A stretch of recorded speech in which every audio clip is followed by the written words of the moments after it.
আমরা জানি tan a plus b equal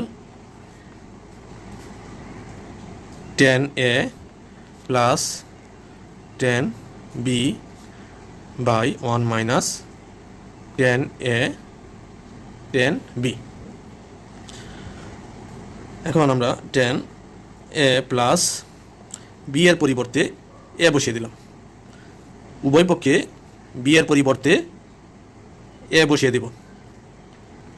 tan b এর পরিবর্তে a বসিয়ে দিলাম 1 মাইনাস tan a, এই b এর পরিবর্তে a বসিয়ে দিলাম।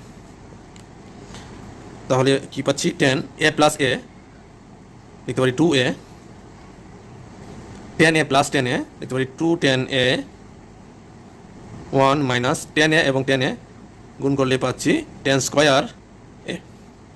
সুতরাং tan 2a equal 2 tan a by 1 minus tan square a। tan 2a equal 2 tan a by 1 minus tan square a।